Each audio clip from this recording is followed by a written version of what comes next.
Assalamualaikum warahmatullahi taala wabarakatuh. Perkenalkan, nama saya Aisyah Kamila, NPM 718212542.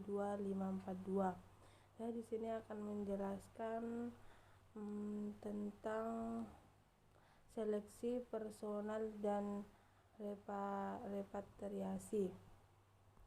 Nah, di sini perusahaan multinasional melakukan seleksi karyawan dari berbagai negara untuk memenuhi kebutuhan personel di negara asal maupun perusahaan cabang pada berbagai negara lain.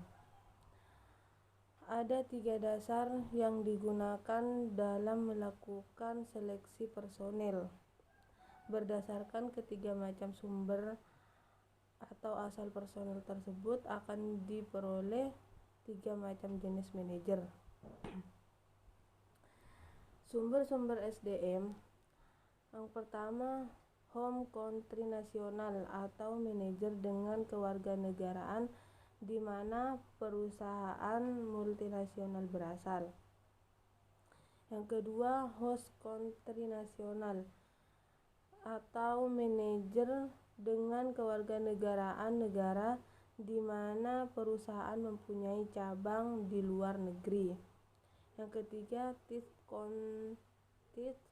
country atau manajer yang ditugaskan ke luar negeri yang tidak berasal dari negara asal MNC maupun negara cabang MNC namun dari negara lain atau negara ketiga tersebut.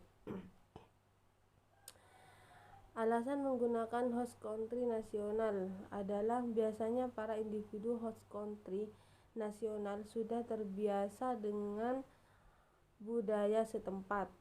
Yang kedua, memahami bahasa setempat, biaya lebih murah daripada home country nasional.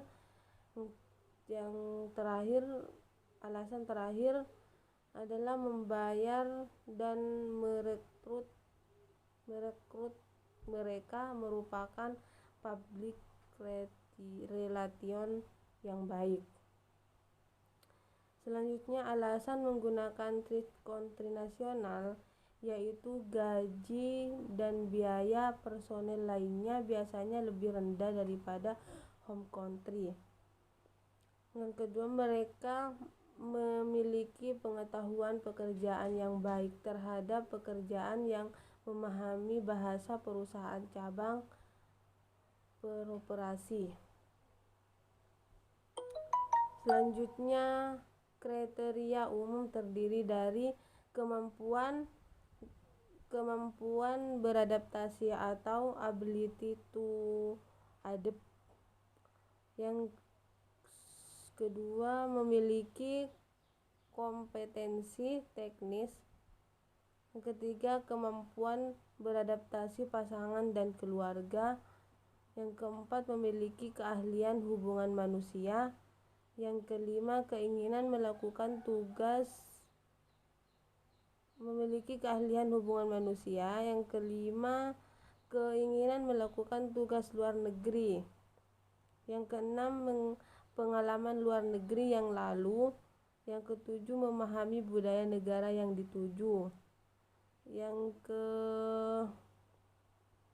Selanjutnya, memiliki kualifikasi akademik. Selanjutnya, mengetahui bahasa negara. Dan yang terakhir, memahami budaya negara asal.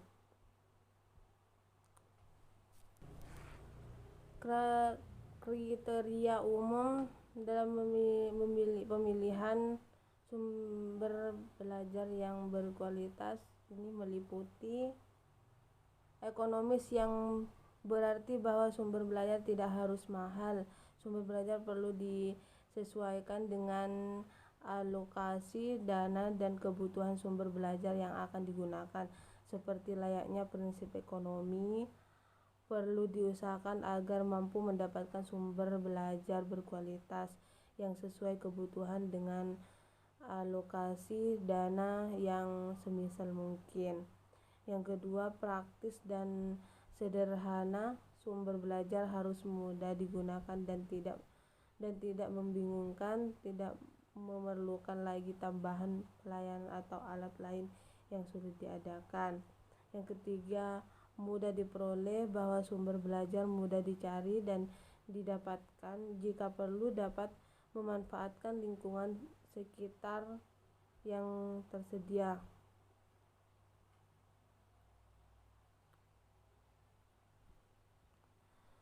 Sehingga peserta didik juga dapat dengan mudah memanfaatkan.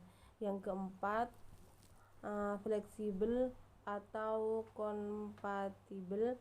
Sumber belajar tidak harus mengikat pada satu tujuan atau materi pembelajaran tertentu, akan lebih baik jika dapat dimanfaatkan untuk berbagai tujuan pembelajaran, bahkan juga keperluan yang lain. Menurut Tung, personel yang ditugaskan ke luar negeri dapat dikelompokkan kepada 4 kategori. Yang pertama, CEO atau Chief Executive Officer. Kriterianya terdiri dari yaitu good communication, have management talent, maturity, emotional stability, ability to adapt to new environment. Yang kedua, functional health atau PH. Kriterianya adalah maturity,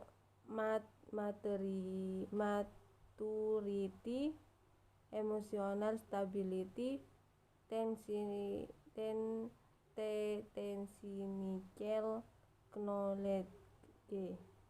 Yang ketiga, troubleshooter atau orang yang membantu permasalahan dalam perusahaan. Kriterianya technical knowledge, able to exercise initiative, sama kreatif. Yang keempat, operatif atau OP, yaitu maturity, emotional stability, creation of law people. Dan selanjutnya, kriteria khusus, yaitu kemampuan menyesuaikan perubahan budaya, kebebasan dan kemandirian, kesehatan fisik dan emosi, usia, pengalaman dan pendidikan tertentu, pelatihan bahasa, dorongan melakukan tugas luar negeri, pasangan dan ketergantungan pasangan atau anggota keluarga harus memahami dan saling mendukung untuk kelangsungan pekerja. Sang manajer biasanya akan melakukan penyaringan kemampuan anggota keluarga yang akan diajak ke luar negeri oleh calon manajer yang akan ditugaskan ke negara lain. Yang terakhir, kemampuan